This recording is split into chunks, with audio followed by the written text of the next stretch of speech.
So obviously the difficulties are more apparent and are more widely known. Difficulties retrieving words in particular, which is linked to rapid naming. So it's the link to finding that word quickly that you want. I mean, receptive language, so language that they understand being spoken to them, is generally good, but so their understanding is good, their comprehension can be very good, but they can't always find the words, and that is partly why writing is so problematic. Memory is memory of just facts without meaning takes a long time. So I mean, when I was learning times tables in school, I can still remember us doing it in a very rote manner every day, chanting the times tables with a sort of a rhythm. And I think that is what helped me to learn them. But now when I'm teaching times tables to children, I teach them about the relationships between number and the connections, because just trying to retrieve that information quickly is not going to serve these children well. And things like the days of the week, months of the year, again, unless you attach some meaning to it, like whose birthday is in May or when is Christmas, you have to, so the meaning is the semantic information, and that will help them store it in their long-term memory. So everything needs meaning. They need to know why they're learning something. Time is really difficult. I mean, as a concept, it's so abstract anyway. And then on an analog clock, there's so much information, layered information, and it's got in sense of the direction as well. There's directional difficulty with the movement of the hands. So many concepts tied up with time that make it difficult. As I mentioned before, procedural skills like learning to write, which is a physical skill, a bit like driving a car, takes a lot longer. And this was what Nicholson and Fawcett suggested, that a dyslexic person takes a lot longer to almost sort of rewire the brain to learn these physical, procedural kind of rote skills. And I think in the current curriculum, everything is so fast-paced. It also teach them not always confident with teaching handwriting. So these basic skills have been pushed out. With reading, there's very, even when dyslexic children are quite proficient readers and great comprehenders, they still have sort of dyslexic markers, one of which is that they'll misread high frequency words, or they will omit them, or they might substitute them a for the, and stuff like that. And mostly it doesn't impact too much on comprehension, but occasionally it can, like if they misread a small word that might change the whole focus of the sentence. So they need to be given skills to help them read and reread. Does it make sense? Read around the word. And then working memory, which is something that I've become more and more interested in of late, which is to do with processing the difficulties mainly with listening, so auditory information, because working memory split into the phonological loop, which is auditory, and the visuospatial sketchpad, and that is visual. And so in assessments, I tend to find that visual working memory is very good and can be used to support the auditory working memory. And I think the key as well is to always be explicit about the vocabulary that you're using, especially language of grammar and maths, which often has a Latin base. So really interrogate that language and think, have I fully explained what this word means, to help them, give them some Velcro to get it to stick in long-term memory. So it seems to me that dyslexic people do process language in a slightly different way for whatever reason. It may be regarded as a weakness or a deficit, but but it's different and can lead to strengths. We have many dyslexic people working in the creative arts, for example, and there are many different ways to communicate ideas. Why should we expect everybody to be the same? So I'm just putting this idea out there. Is it simply that they think differently, that language is processed slightly differently, and is that such a terrible thing? Perhaps we can actually accommodate that.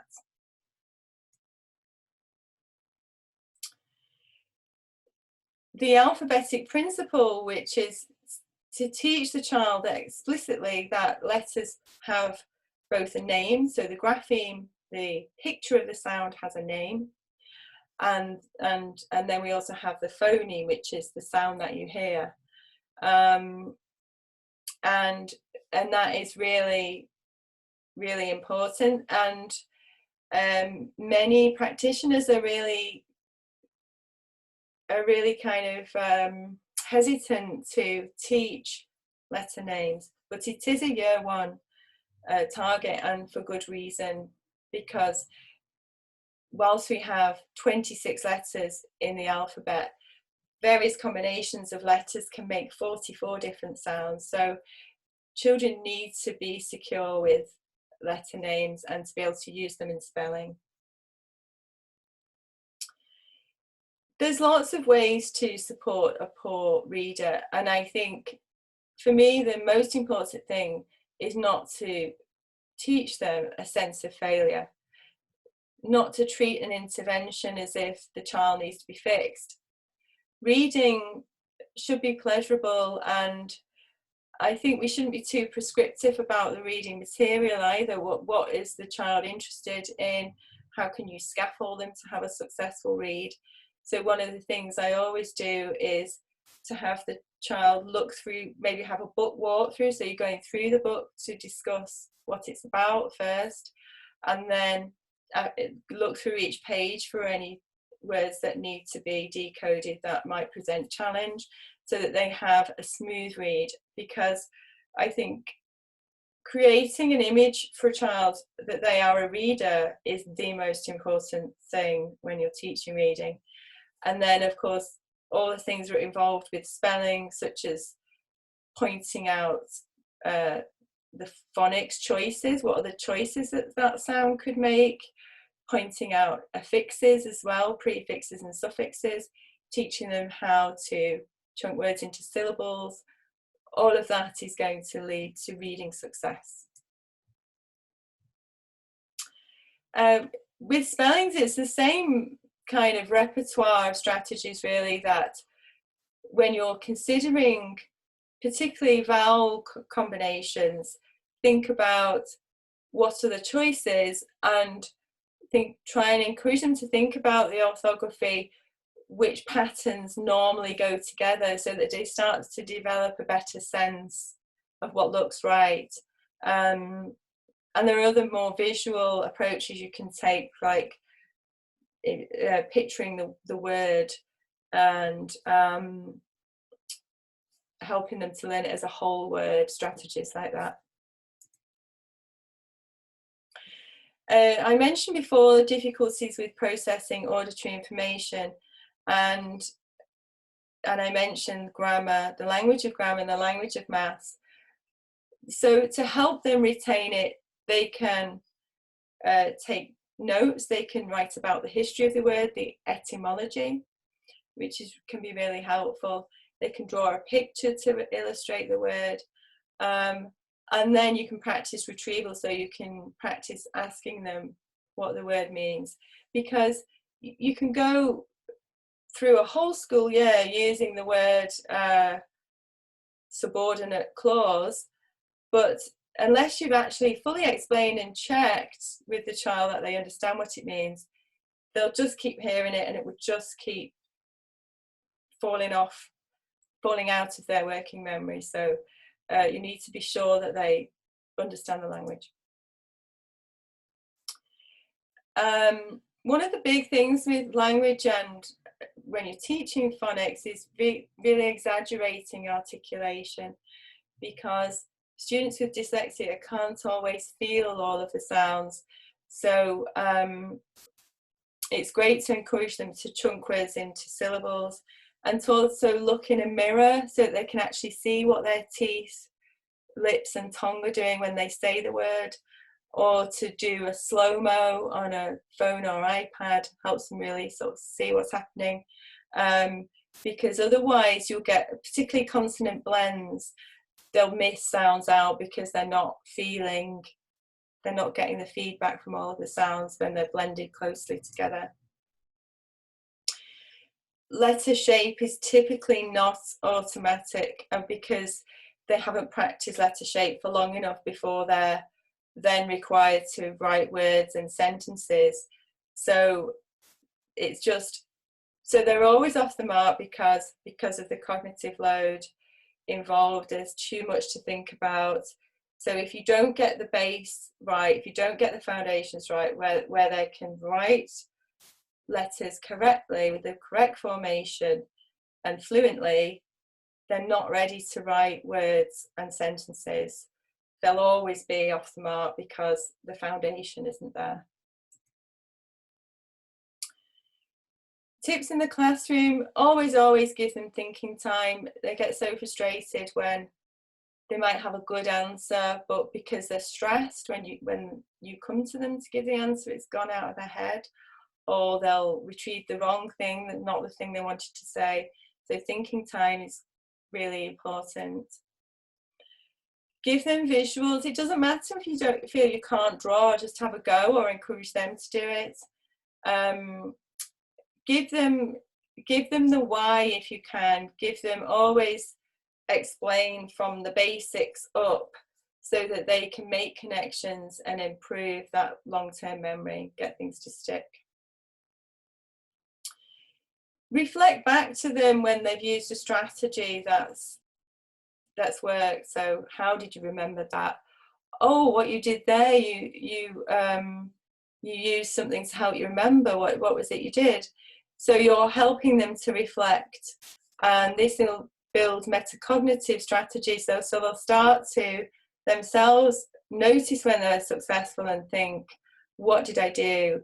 At first they may not know, so they might need some scaffolding to help them to start to notice.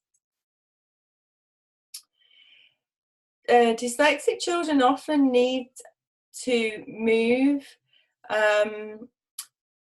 and just short breaks, really. And I think all primary children probably need to move more than they currently do.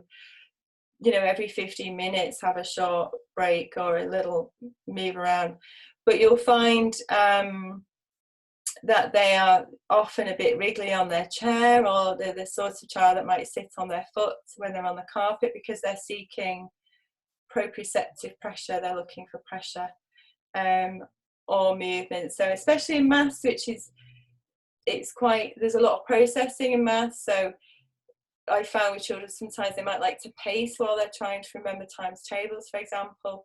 So just offer opportunities for movement where you can.